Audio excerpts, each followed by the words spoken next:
जब जीवन में उलझनें बढ़ जाए, जब मन डर और भ्रम से भर जाए, तब भगवान श्री कृष्ण का गीता ज्ञान हमें राह दिखाता है। आज हम गीता के संपूर्ण सार को बेहद सरल भाषा में समझेंगे, जिससे आपका मन शांत होगा, सोच साफ होगी और जीवन बदलने की शक्ति मिलेगी। कर्म करते रहो, फल की चिंता मत करो। कर्मण्येवाधिकारस्ते गीता का पहला और सबसे बड़ा संदेश। कृष्ण कहते हैं तुम्हारा अधिकार केवल कर्म पर है, उसके परिणाम पर नहीं। इसका अर्थ है काम पूरे दिल से करो, बाकी ब्रह्मांड पर छोड़ दो। जीवन आसान हो जाएगा, तनाव खत्म हो जाएगा। मन को जीतना सबसे बड़ी जीत है। मन ही मित्र है और मन ही शत्रु। अगर मन नियंत्रित है, आप दुनिया जीत सकते हैं। अगर मन भटका हुआ है, आप खुद से भी हार सकते हैं। भगवत गीता का तीसरा और महत्वपूर्ण ज्ञान, जो हुआ अच्छा हुआ, जो होगा वो भी अच्छा होगा। कृष्ण हमें स्वीकार करना सिखाते हैं। जिसे हम हार समझते हैं, शायद वह भविष्य का किसी जीत की तैयारी हो। जीवन केवल हमारे प्लान से नहीं चलता है।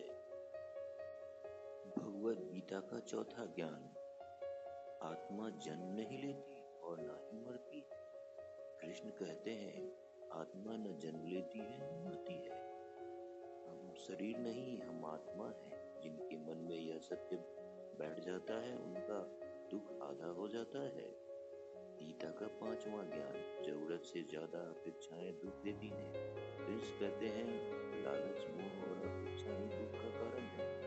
भगवत गीता का छठा ज्ञान, परिस्थिति अच्छी बुरी नहीं होती, सोच अच्छी बुरी होती है।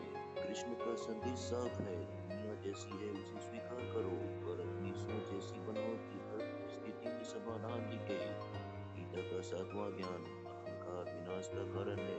कृष्ण अर्जुन को कहते हैं अहंकार मत रखना, क्योंकि अहंकार इंसान को सत्य से दूर ले जाता है। विनम्रता रखो, तभी ज्ञान मिलेगा। भगवत गीता का आठवां ज्ञान, भक्ति, ज्ञान और कर्म तीनों मिलकर जीवन सफल करते हैं। कर्म बिना भक्ति अधूरी है, भक्ति बिना ज्ञान के अधूरा है, ज्ञान बिना कर्म व्यर्थ है। इन तीनों का संतुलन ही संपूर्ण जीवन है। गीता का नौवां ज्ञान, कृष्ण कहते हैं कर्म का फल निश्चित है, इसलिए किसी के साथ बुरा मत करो, क्योंकि कर्म का पहिया सबके पास वापस आता है। भगवत गीता का 10वां ज्ञान, भगवान हर जगह है, बस दृष्टि चाहिए। कृष्ण कहते हैं मैं हर जीव में विद्यमान हूँ। इसका मतलब हर आदमी, हर परिस्थिति, हर चुनौती में ईश्वर का संकेत छुपा है। देखना सीखो, जीवन में चमत्कार दिखने लगेंगे। दोस्तों, संपूर्ण गीता का निष्कर्ष ये है कि गीता केवल पुस्तक नहीं, जीवन जीने की सबसे गहरी कला है। अगर इन 10 बातों को समझ लिया तो जीवन बदलना शुरू हो जाएगा। कठिनाइयां आएंगी, लेकिन आप डगमगाएंगे नहीं, क्योंकि आपके अंदर स्वयं कृष्ण का प्रकाश होगा।